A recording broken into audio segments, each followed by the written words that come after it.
Alright, what's going on, ladies and gentlemen? My name is Andrew, and today we have the third team in 30 days. Third team in 30 days. The Chicago Bulls. Yes, we are 10% of the way through. So here's to completing the series, hopefully as fast as possible. So today in this gameplay, I'm going to be playing against the Toronto Raptors. Unfortunately, this guy just quit midway through the game, so I'm just showing highlights from both sides, and hopefully it'll still be an entertaining game for you guys.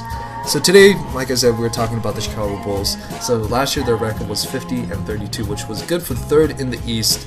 Unfortunately, they did lose to the Cavaliers in the second round. Last year they did have a couple injuries, most notably to Joakim Noah and Taj Gibson. I think this is, the reoccurring theme with these Bulls is that they've constantly been injured and never had the full strength and potential to get through the playoffs and win a championship like they could have in the past 4 years. Hopefully this year, under a new system, under Coach Fred Hoiberg, coach from Iowa State, they can reach their goal of a finals trophy.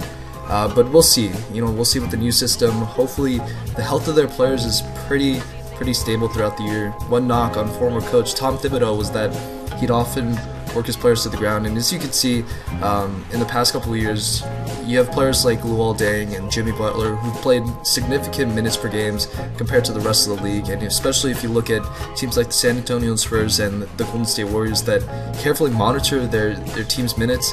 You have Thibodeau who would often play his players to the ground, and often when they get to the playoffs they'd be just tired and wouldn't be able to sustain a high level of play. So we'll see with Coach Hoiberg's system if the Bulls can manage to stay healthy throughout the year and run deep into the playoffs. So key players include Derrick Rose, Jimmy Butler, Pau Gasol, and Joakim Noah. Pau Gasol was their biggest offseason signing last year, and for his first year he did make a pretty significant impact, but we'll see this year.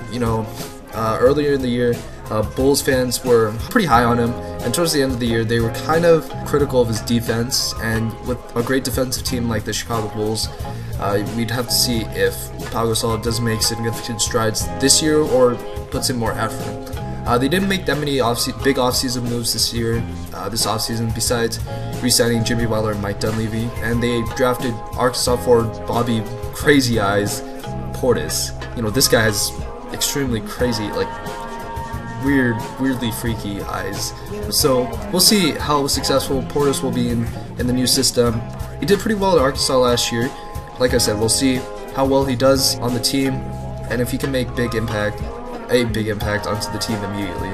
And with a pretty good front court with Taj Gibson, Pau Gasol, Joakim Noah, and Portis, along with players like Mirotic who can play the 4 and the 3, you'd have to expect that the Chicago Bulls team can do pretty well. But like I said, their X factor is that they stay healthy. If they could stay healthy and Derrick Rose can maintain a high level of play, he did stay relatively healthy last year, so that's a really good sign after being injured the past 2 years.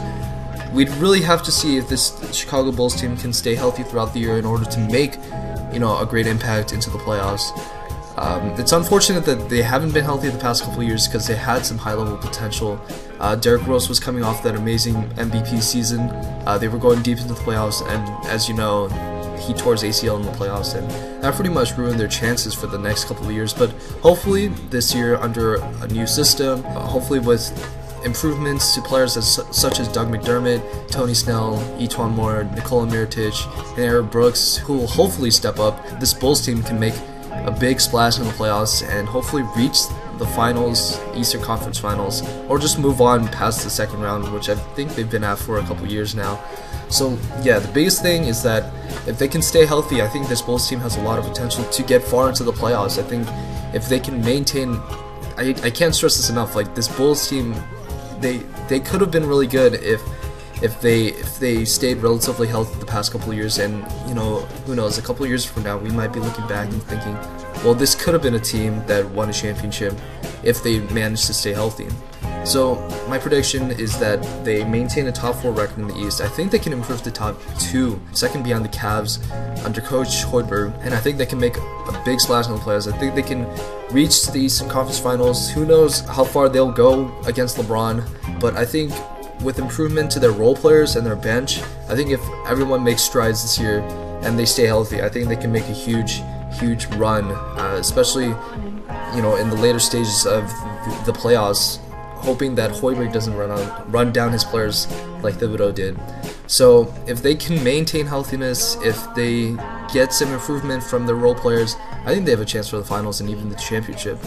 So there we go. There's the Chicago Bulls. So let me know what you guys think in the comments. Thank you guys for watching. Team 4, the next team, I think it's the Cavs. Don't quote me on that. That video will be out very soon. So I hope you guys enjoyed this video, and I'll talk to you guys later. Have a nice day.